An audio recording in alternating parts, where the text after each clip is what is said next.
The sleeping bags were still zipped together when Lindsay Cutshall and Jason Allen were found executed on a California beach in August 2004. Their red Ford Tempo sat empty by the roadside near Jenner, while their bodies lay side by side on the sand at Fishhead Beach, two young camp counselors who'd planned a romantic getaway before their fall wedding. For 13 years, the double murder haunted Sonoma County. No fingerprints, no witnesses, no arrests. Just whispered theories in a community that slowly learned to sleep with their doors locked. But when the breakthrough finally came in 2017, the truth was more terrifying than anyone imagined. The killer hadn't fled to another state or disappeared into the wilderness. He'd been living among them all along, shopping at their grocery stores, walking their streets, hiding in plain sight. What happens when evil wears the face of a neighbor? Before we get into the story, drop a comment with your country and the time right now. The Pacific Ocean stretched endlessly under the August stars, its rhythm ancient and soothing. Lindsay Cutshall pulled the zipper of her sleeping bag higher against the cool night air, her fingers finding Jason Allen's warm hand beside her. They'd driven north from their summer jobs at Rock and Water Christian Camp, hoping for one last adventure before returning to Ohio and Michigan to plan their October wedding. "Listen to those waves," Lindsay whispered, her voice barely audible above the surf. At 22, she possessed the kind of radiant faith that drew children and adults alike into her orbit. Camp kids called her their favorite counselor because she remembered their names, their fears, their dreams. Jason squeezed her hand, his 26-year-old frame relaxed for perhaps the first time all summer. "God's lullaby," he said softly. The Michigan native had proposed after knowing Lindsay just 6 weeks, driven by a certainty that she was his anchor to a Radadius. Goodness. His past carried shadows, teenage recklessness he'd rather forget, but Lindsay's light made him believe in redemption. Above them, stars pierced the darkness like pinpricks in black velvet. The waves whispered against Fishhead Beach, carrying salt spray and the scent of kelp. They talked quietly about their wedding plans, about the youth ministry they hoped to build together, about the children they'd raised to know love and faith. "I've never felt safer anywhere," Lindsay murmured, drifting toward sleep. Jason stayed awake longer, protective instincts heightened by their isolation. The beach stretched empty in both directions, cliffs rising like dark sentinels. Finally, the steady rhythm of waves lulled him toward dreams of their future. Neither heard the footsteps approaching through the sand. The shadow moved with deliberate purpose across the moonlit beach. Dawn approached in gentle grays, painting the horizon with the faintest suggestion of light. Waves continued their eternal conversation with the shore, masking the sound of careful footsteps. The sleeping bags lay side by side, two young people lost in dreams of tomorrow. They never stirred as the figure raised the rifle, a rare .45-70, chosen for its power and the difficulty of tracing its distinctive ammunition. The first shot shattered the pre-dawn peace. Seagulls erupted from their roosts in the nearby cliffs, their cries echoing off the rocks. The second shot followed immediately, ensuring there would be no witnesses, no survivors, no one to describe the killer's face.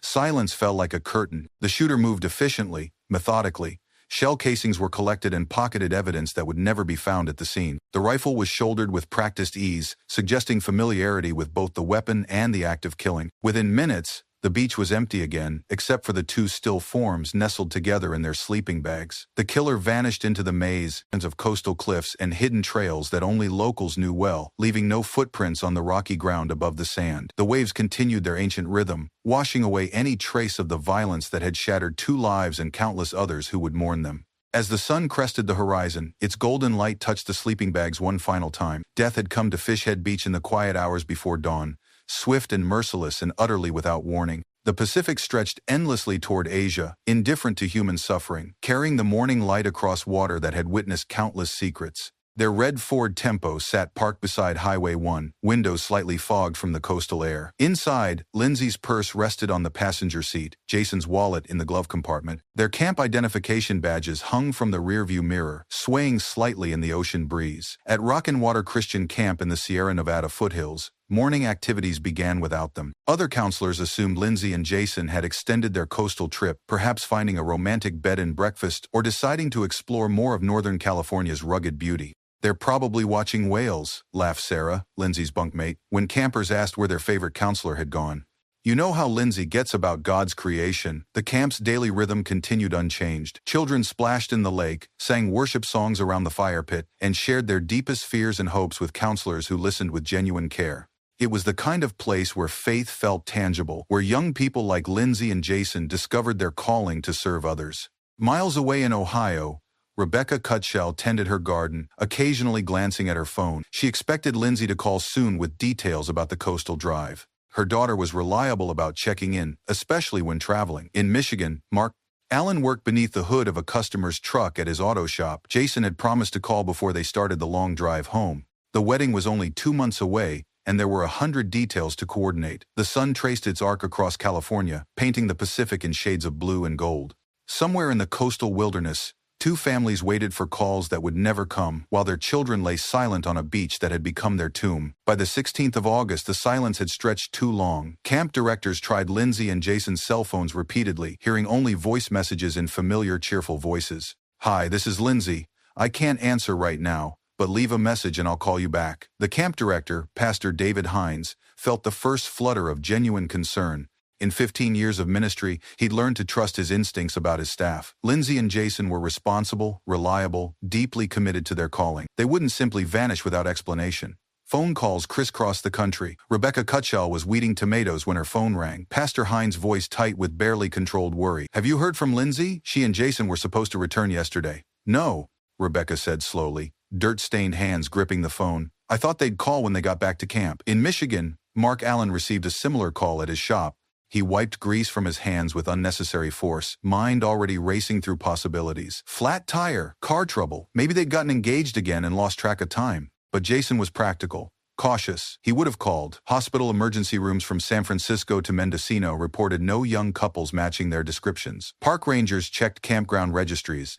The highway patrol began watching for a red Ford Tempo with Ohio plates. As afternoon faded to evening, parents on opposite sides of the continent shared the same growing dread. They'd raised children who called home, who honored their commitments, who understood that love meant not causing unnecessary worry. The phone stayed silent, but the prayers began in earnest. Rebecca Cutshall barely slept that night. By dawn on the 17th of August, she was on the phone with Sonoma County Sheriff's Department, reporting her daughter missing. Her voice remained steady, controlled, but Mark Allen heard the tremor when she called to coordinate their response. "I'm driving to California," she announced. "Today, I'm coming too," Mark replied immediately. Neither questioned the decision. When children disappear, parents follow. Search and rescue teams assembled in Jenner, the small coastal community where Lindsay and Jason were last seen. Volunteers arrived with maps, radios, and the grim experience of previous searches along California's treacherous coast. These cliffs had claimed lives before hikers who misjudged trails, swimmers caught by riptides, couples who sought solitude and found danger.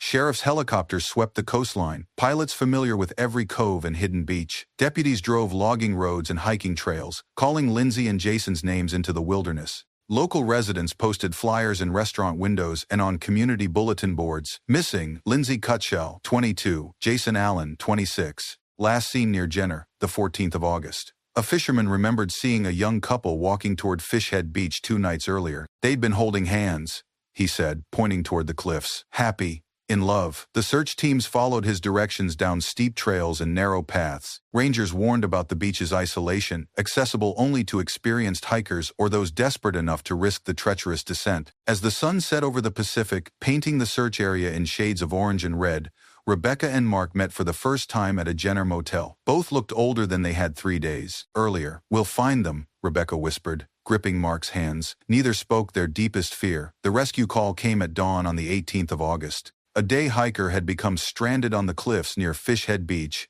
his calls for help echoing across the water. Sheriff's helicopters responded immediately, their powerful rotors churning the morning air. Pilot John Martinez had flown these coastlines for 12 years, familiar with every rock formation and hidden cove. As he maneuvered toward the stranded hiker, movement below caught his eye. 2 dark shapes on the sand, too regular to be driftwood, too still to be sleeping. "Control, this is Air 1.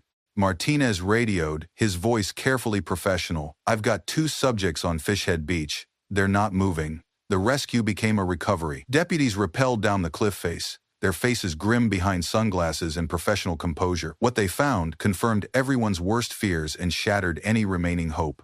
Lindsay and Jason lay side by side, still zipped in their sleeping bags as if they'd simply gone to sleep and never awakened. But the blood, the wounds, the terrible stillness told a different story. "Control, this is Deputy Martinez," crackled the radio. "We found them." The silence that followed lasted forever, and not nearly long enough. At the command post in Jenner, parents who'd maintained faith for 4 days felt the world shift beneath their feet. Rebecca Cutshall made a sound like breaking glass. Mark Allen's knees buckled, strong hands catching him before he fell. They'd found Lindsay and Jason, but in finding them, they'd lost them forever. Pastor Hines closed his eyes and began to pray, his voice steady despite the tears. Around him, search volunteers removed their caps and bowed their heads. The ocean below continued its endless rhythm, indifferent to human grief. The helicopters carried their terrible cargo away from Fishhead Beach, leaving behind only questions and the beginning of a mystery that would haunt Sonoma County for 13 years. The news spread through Sonoma County's small communities like wildfire through dry grass. By afternoon, impromptu memorials began appearing at Fishhead Beach. Flowers, candles, handwritten notes from strangers who felt compelled to honor 2 young lives cut short. In Sebastopol,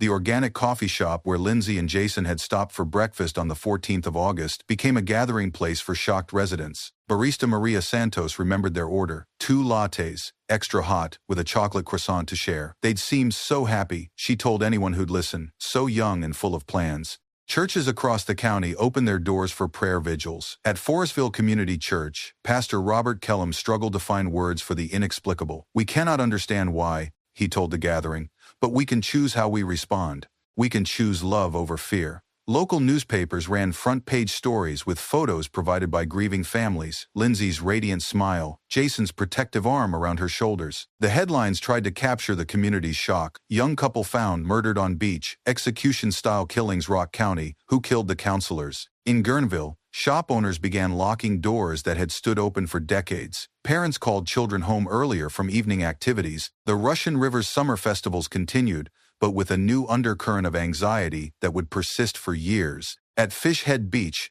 sheriff's tape fluttered in the ocean breeze, marking the spot where innocents had died. Deputy Sarah Chen, first officer at the scene, stood at the cliff's edge long after her shift ended, staring at the waves below. That evening, Lindsay Cutshall walked the sand where her daughter had spent her final hours. She whispered Lindsay's name into the salt wind, her voice joining the eternal conversation between ocean and shore. Crime scene. Technicians transformed Fishhead Beach into a grid of yellow tape and evidence markers. Detective Maria Torres supervised the painstaking collection of potential clues, her dark eyes missing nothing as she documented every detail. The sleeping bags yielded few secrets. No defensive wounds suggested Lindsay and Jason had died in their sleep, killed by someone who approached silently in the pre-dawn darkness. The .4570 rifle rounds recovered from their bodies represented an unusual choice: powerful ammunition more commonly used for hunting large game than murdering humans. "This wasn't random," Torres told the forensics team. "Someone came prepared with a specific weapon for a specific purpose, but crucial evidence was missing.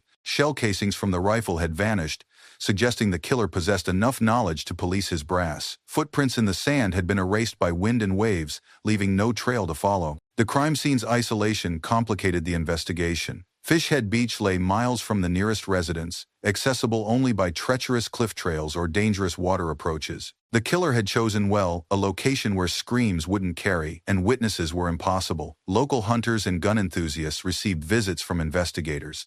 The .4570 rifle wasn't common, requiring special ammunition that most sporting goods stores rarely stock. Ballistics experts began building a profile of the murder weapon, hoping to trace its distinctive signature.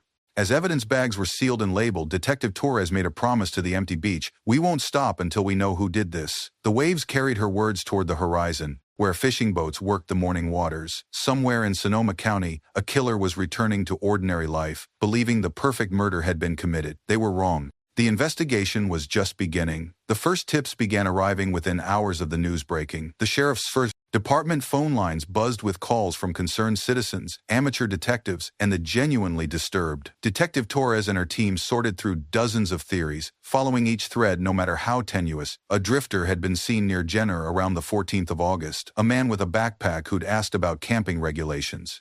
A former boyfriend of Lindsay's from college had seemed too interested in her engagement. According to a worried friend, rumors circulated about a survivalist compound in the hills above Sebastopol, complete with whispers of military weapons and anti-government sentiment. Each lead demanded investigation. Deputies interviewed transients and traced their movements. College friends were questioned about Lindsay's past relationships. The supposed survivalist compound turned out to be an organic farm growing heirloom tomatoes.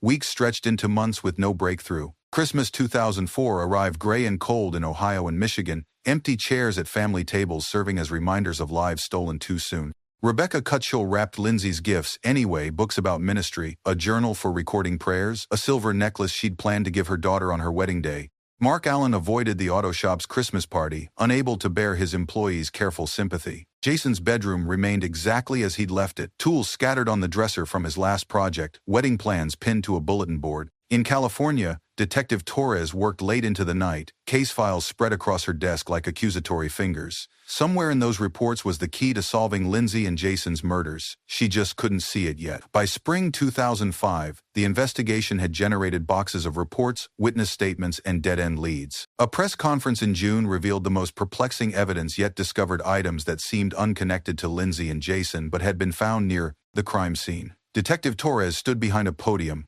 flanked by evidence bags containing a beer bottle, several handwritten poems, and a distinctive knit cap.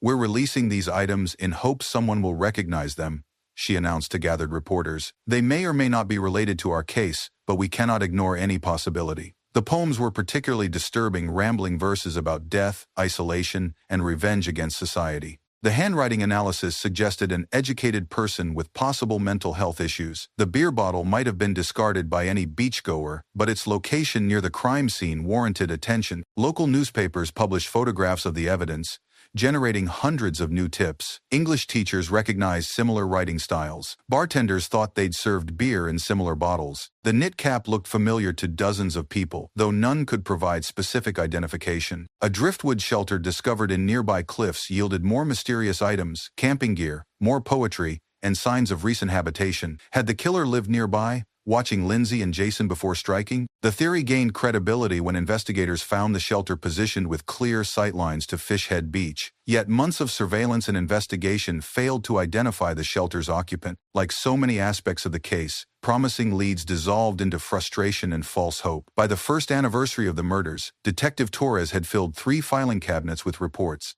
Somewhere in those pages was the truth, waiting to be discovered. The years began to blur together in an endless cycle of hope and disappointment. 2006 brought new detective assignments, fresh perspectives, and the same frustrating results. The case file grew thicker while the trail grew colder. Community memorials evolved into annual traditions. Each the 18th of August, families and friends gathered at Fish Head Beach to release balloons, share memories, and maintain their vigil for justice. The driftwood cross planted near the crime scene weathered seasons of rain and sun, becoming a permanent landmark of love and loss. Rebecca Cutshall organized a scholarship fund in Lindsay's name, supporting young women pursuing Christian ministry. The annual fundraiser brought hundreds of people together, keeping Lindsay's memory alive while channeling grief into positive action. "This is what Lindsay would want," Rebecca told supporters. "She'd want her death to somehow create life for others." Mark Allen struggled more privately with his loss. The auto shop became his refuge, a place where broken things could be fixed and problems had solutions. He sponsored a local Little League team in Jason's honor, finding peace in watching children play games his son would never see. Detective Torres remained haunted by the case. Her marriage crumbled under the weight of obsession and late nights spent reviewing evidence. She transferred briefly to property crimes, hoping distance would provide clarity, but returned to homicide within 6 months. "I can't let go of them," she confessed to her partner.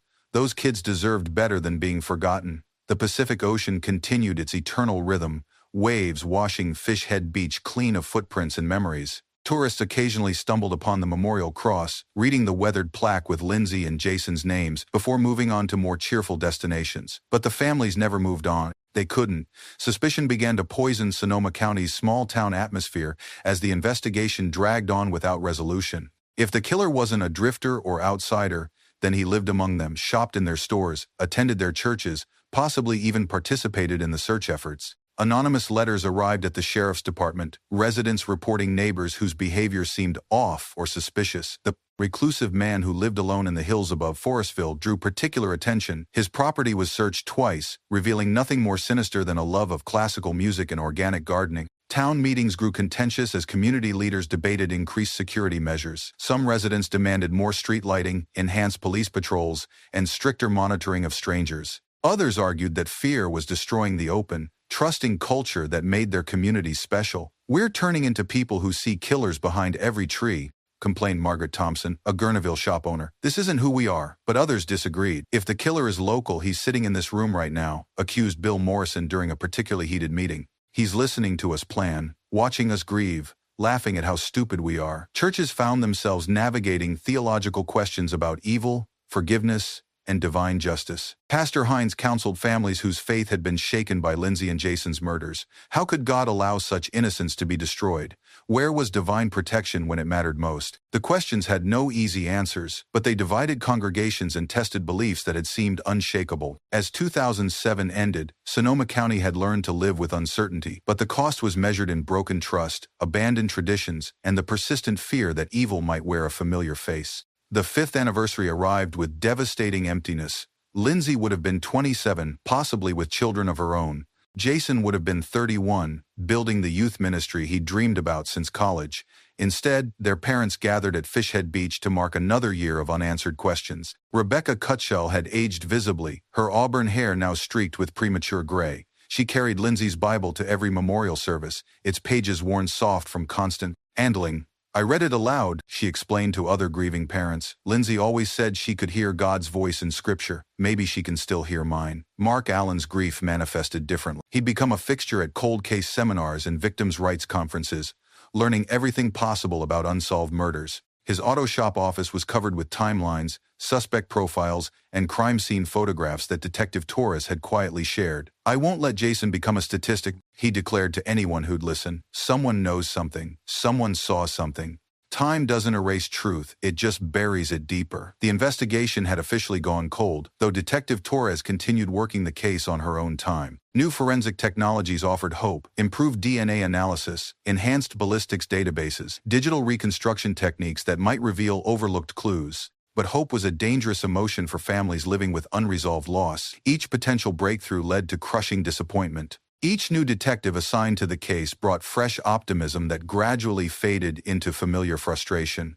The memorial cross at Fishhead Beach required replacement after winter storms. Mark Allen built the new one himself, using treated lumber designed to withstand decades of coastal weather. He intended it to outlast the investigation, the investigators, and if necessary, himself. Advanced forensic techniques arrived in Sonoma County with considerable fanfare but limited results. The California Department of Justice committed additional resources to cold cases, including Lindsay and Jason's murders. DNA samples that had been too degraded for analysis in 2004 were reprocessed using more sensitive equipment. Detective Torres worked closely with forensic specialists, hoping that microscopic evidence might succeed where traditional investigation had failed. Fabric fibers, soil samples, and trace materials from the crime scene underwent renewed scrutiny. Technology changes everything, explained Dr. Sarah Kim, the state's leading forensic expert. Evidence that seemed useless 10 years ago might be the key to solving this case today. Blood evidence provided the most promising avenue. While most DNA had deteriorated beyond useful analysis, new techniques could potentially extract genetic profiles from smaller, more degraded samples. The process required months of careful work and considerable expense. Rebecca Cutshall and Mark Allen eagerly funded additional testing through Lindsay and Jason's Memorial Fund. Thousands of dollars went toward forensic analysis, expert consultations, and advanced laboratory work. They mortgaged hope against science, praying that technology would provide answers that detective work couldn't. But the results, when they finally arrived, offered only disappointment. The DNA evidence was too compromised for meaningful analysis. Ballistics tests confirmed the murder weapon was indeed a .4570 rifle, but the bullets were too damaged to provide specific identification markers. As 2013 ended, the case files returned to storage. A new generation of detectives would inherit the investigation, bringing fresh perspectives to evidence that had been examined countless times. Detective Torres requested transfer to another county, finally admitting defeat. "Maybe someone else will see what I missed," she told Mark Allen during their final meeting. "I hope so. Those kids deserve justice." Years settled into routine acceptance of the unthinkable. Life moved forward because it had to, carrying Lindsay and Jason's families into a future their children would never see. The acute pain of loss evolved into a chronic ache that could be managed but never cured. Rebecca Cutshall remarried in 2015, finding companionship with a widower who understood grief's strange mathematics. Their quiet wedding included an empty chair for Lindsay, decorated with white roses and her camp photograph. "She would have wanted me to be happy," Rebecca explained to confused relatives. Mark Allen renovated Jason's childhood bedroom into a workshop where he built furniture for other families' children. Each completed project carried Jason's initials carved discreetly into the wood rocking chairs, toy chests, and bed frames that would outlast memory. The case file rested in storage, occasionally retrieved when new detectives reviewed cold cases or when advances in forensic science promised renewed hope. But as 2016 ended, most observers had accepted that Lindsay and Jason's murders would join the ranks of unsolved crimes that haunt law enforcement and torment families. Fishhead Beach remained a pilgrimage site for those touched by the tragedy. The memorial cross stood guard over sand that had been cleansed by thousands of tides but never purified of its violent history. Surfers occasionally discovered flowers left by visitors who remembered two young people whose only crime was seeking a moment of peace beside the ocean. Tourism slowly returned to the area as memories faded and new attractions drew visitors. The murder site became a footnote in local history rather than a defining tragedy. But in Ohio and Michigan, parents checked their calendars each morning, counting days since their children had died. Time might heal wounds, but it couldn't restore life or answer questions that haunted their dreams. March 2017 brought violence to Forestville in a form no one expected. Sean Michael Gallen, a 44-year-old local resident known for his reclusive habits and erratic behavior, shot and killed his brother during a family dispute. The fratricide shocked neighbors who'd known both men for years, though they admitted Sean had grown increasingly unstable. Deputies responding to the domestic shooting found Gallen waiting calmly outside his brother's house, hands raised in surrender. His demeanor was disturbingly casual for someone who'd just committed murder. He answered questions politely, almost conversationally, as if discussing the weather rather than homicide. "I had to do it," he explained to responding officers. He wouldn't leave me alone. The investigation into the brother's death was straightforward, clear motive, obvious evidence, and a cooperative suspect who freely admitted guilt. But during routine questioning, Detective Lisa Chen noticed Gallen's unusual knowledge of local crime history. He mentioned details about unsolved cases that hadn't been released to the public. He described crime scenes with accuracy that suggested personal familiarity rather than media consumption. When Chen asked about specific cases, Gallen's responses grew more detailed and disturbing. "You know," he said during one interview, his voice matter-of-fact, "I killed that couple on the beach too." The words hung in the air like smoke from a discharged weapon. Detective Chen felt her pulse quicken, though she kept her expression carefully neutral. "Which couple?" she asked quietly. "The counselors. Back in 2004, Lindsay and Jason." 13 years of investigation had just taken an unexpected turn. The breakthrough everyone had hoped for arrived wrapped in casual confession from a killer who seemed genuinely surprised that anyone was interested. Detective Chen maintained professional composure while her mind raced through implications. Sean Gallen's confession could be false. Mentally unstable suspects sometimes claimed responsibility for notorious crimes, seeking attention or attempting to explain their own psychological disturbance. But his knowledge of specific details suggested otherwise. Gallen described the victims' positions, the time of attack, and crime scene elements that had never been publicly disclosed. He knew about the missing shell casings, the unusual ammunition, and the killer's careful approach through coastal cliffs. "I saved the brass," he said, almost proudly. "Kept it all these years in a soda can buried behind my house. Thought you might want it someday." The revelation stunned investigators who'd spent 13 years searching for exactly that evidence. Gallen led deputies to his property, pointing out an unremarkable spot behind his tool shed. 3 feet down, wrapped in plastic inside a rusted Coca-Cola can, they found 4.570 shell casings that ballistics would soon match to bullets recovered from Lindsay and Jason's bodies. The physical evidence corroborated Gallen's confession in ways that eliminated any possibility of false claims. The shell casings bore microscopic markings that matched the murder weapon's firing pin signature. Chemical analysis confirmed they'd been fired 13 years earlier, consistent with the timeline of Lindsay and Jason's deaths. Sheriff Steve Freitas personally called Lindsay Cutshall and Mark Allen. The conversations were brief, emotional, and life-changing.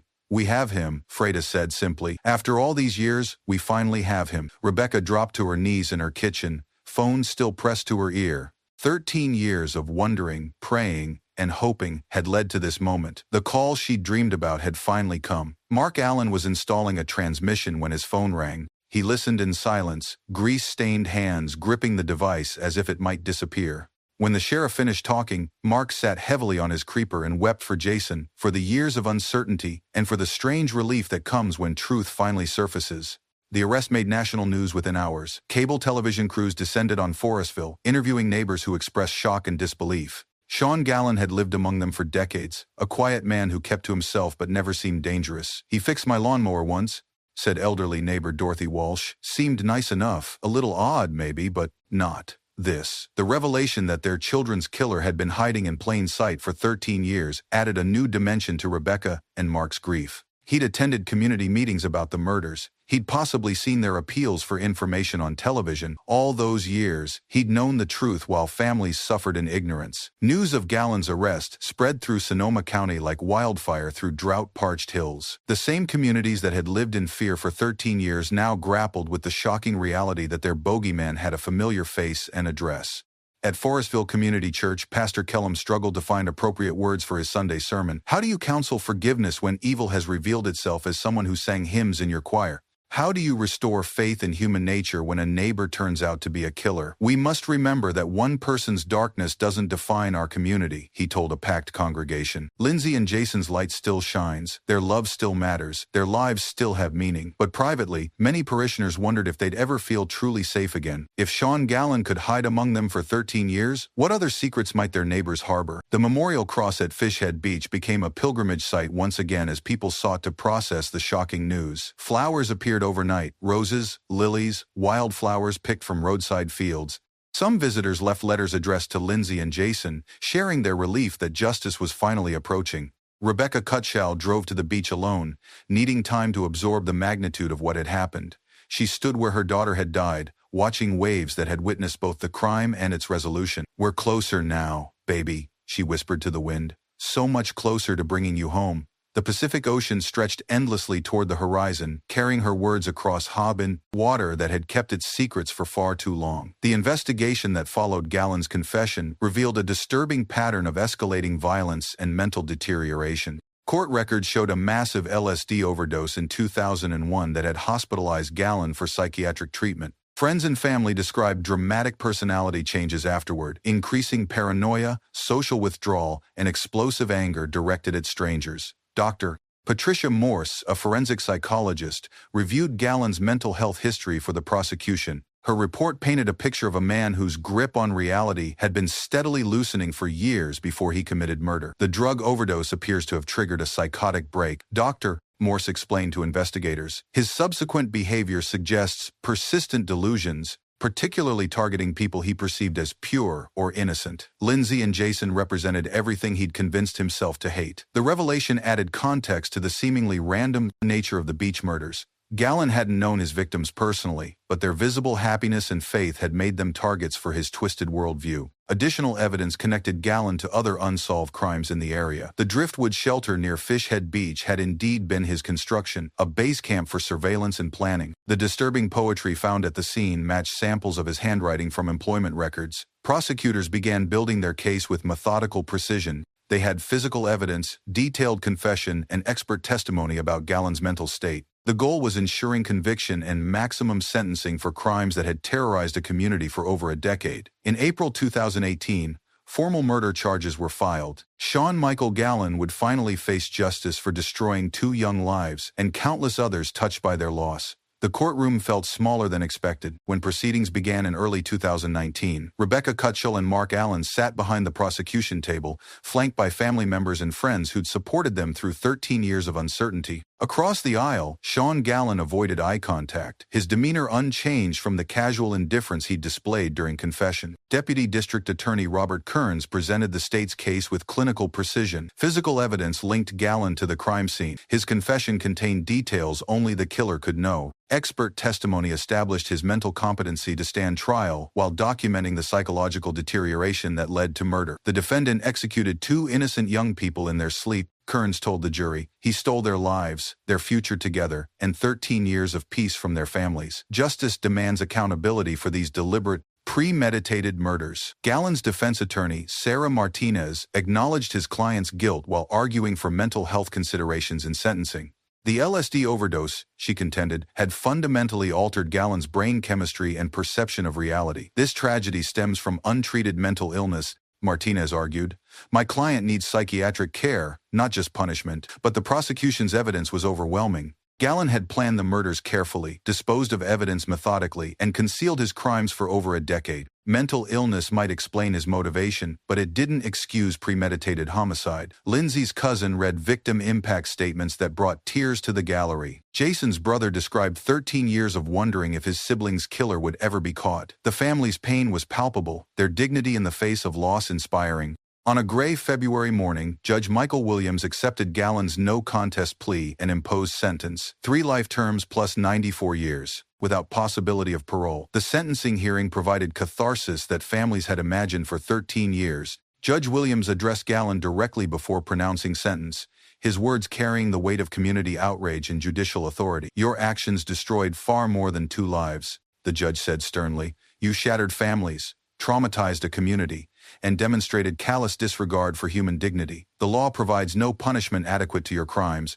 but it demands the harshest consequences available." 3 consecutive life sentences plus 94 years ensured Sean Gallon would never again threaten innocent people. He would die in prison, his remaining years a just consequence for the futures he'd stolen. Rebecca Cutshall requested permission to address the court before sentencing concluded. Her statement, carefully prepared over weeks of reflection, captured 13 years of grief while pointing toward healing. "We forgive Sean Gallon," she said, her voice steady despite visible emotion, "not because he deserves forgiveness, but because hatred would poison our hearts the way mental illness poisoned his. Lindsay and Jason lived with love, and we choose to honor their memory the same way." Mark Allen's statement was briefer but equally powerful. "Justice came slowly," he said, "but it came completely. Our children can finally rest in peace." As court adjourned for the final time, families gathered outside the courthouse steps. Media crews captured their relief, their exhaustion, and their gratitude for a legal system that had finally delivered justice. The long nightmare was ending, not with the resurrection of lost children or the erasure of painful memories, but with the satisfaction of truth revealed and consequences imposed. Sean Gallon was led away in shackles, beginning a journey to life imprisonment. Behind him, families began their own journey toward whatever healing might be possible after 13 years. Millions of questions had finally been answered. The weeks following sentencing felt strangely hollow. Media attention faded quickly, leaving families to process their emotions without public scrutiny. The courtroom drama had ended, but the work of healing was just beginning. Rebecca and Mark found themselves oddly lost without the structure that fighting for justice had provided. For 13 years, their lives had been organized around anniversaries, court dates, and advocacy efforts. Suddenly, the calendar held only ordinary days, unmarked by legal proceedings or memorial services. "I don't know what to do with myself," Rebecca confessed to her husband during a quiet dinner. "It's like I've forgotten how to live without this case hanging over us." The sensation was common among families of murder victims, grief counselors explained. The pursuit of justice becomes a form of relationship with lost loved ones. When that pursuit ends, the finality of death feels fresh again. Mark Allen returned to his auto shop with new perspective on the customers who'd supported him through the darkest years. Some had asked uncomfortable questions about the investigation. Others had simply continued bringing their cars for repair, offering normalcy when he'd needed it most.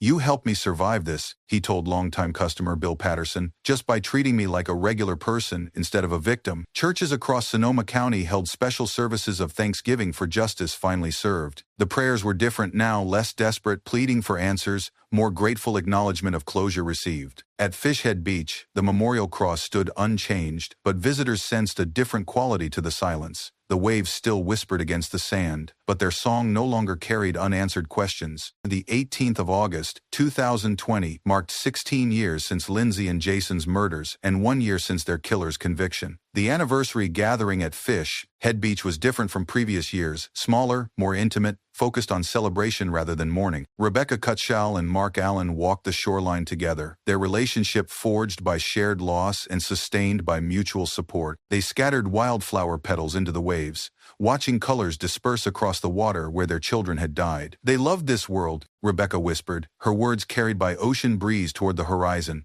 "They loved God, they loved each other, and they loved the children they served. That's what matters now." Former camp counselors from Rock and Water had driven from across California to attend the memorial. Sarah Martinez, Lindsay's former bunkmate, brought her acoustic guitar and led the group in worship songs that Lindsay and Jason had sung around countless campfires. The music drifted across the beach, mingling with seagull cries and the eternal rhythm of waves. Tourists paused respectfully, sensing the sacred nature of the gathering without understanding its history. Pastor Hines offered a closing prayer that acknowledged both justice received and healing still needed.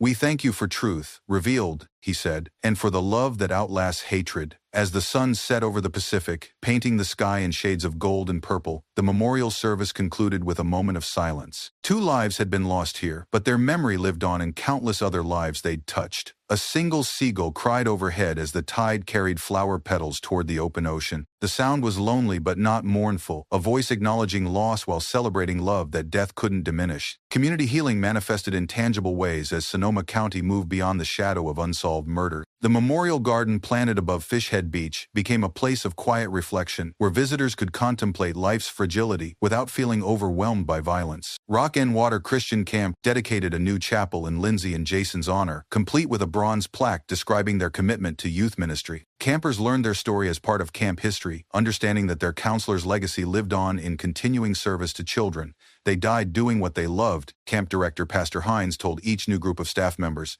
Their example challenges us to serve with the same passion and dedication. Lindsay Cutshall's Grief Support Foundation expanded beyond Sonoma County, offering resources to families of cold case victims nationwide. The organization provided practical assistance, funding forensic testing, connecting families with victims' rights advocates, and supporting legislation to improve unsolved case investigation. Lindsay would have become a counselor, Rebecca told Foundation volunteers. "This lets me counsel families the way she would have counseled hurting children." Mark Allen's furniture workshop grew into a small business employing other parents who'd lost children to violence. The therapeutic value of creating beautiful objects with their hands helped process grief that could never be fully resolved. Local schools integrated the Lindsay and Jason story into anti-violence curricula, teaching students about the ripple effects of crime on communities. Their deaths became a cautionary tale about mental health resources and the importance of identifying troubled individuals before they hurt others.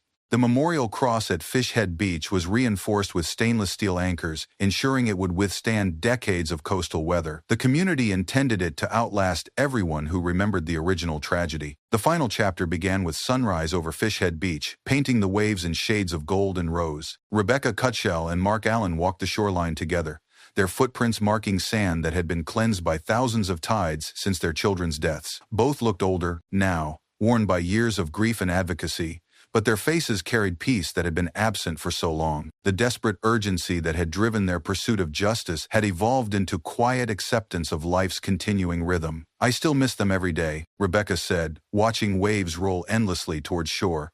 "But I'm not angry anymore. I'm grateful we knew them, even for such a short time." Mark Allen nodded, understanding that came from shared experience. Jason would be 37 now. Lindsay would be 34. They'd probably have kids of their own. The speculation no longer brought sharp pain, just gentle sadness for dreams that couldn't be fulfilled. Their children existed now in memory and influence rather than physical presence, but that influence continued spreading through lives they'd touched. Other families arrived for the informal memorial gathering, camp friends, church members, neighbors who'd supported them through the darkest years. No formal program marked the occasion, just people who'd loved Lindsay and Jason sharing stories and maintaining their connection. Children played at the water's edge while adults talked quietly about healing, forgiveness, and the strange ways that tragedy could ultimately strengthen community bonds. The laughter wasn't disrespectful, it was proof that life persists, even where death has visited. As the morning progressed, visitors gradually departed, leaving Rebecca and Mark alone with their memories and the endless Pacific. They stood in comfortable silence, watching their footprints fade as waves reclaimed the sand. Justice had come, love remained, and somehow, that was enough.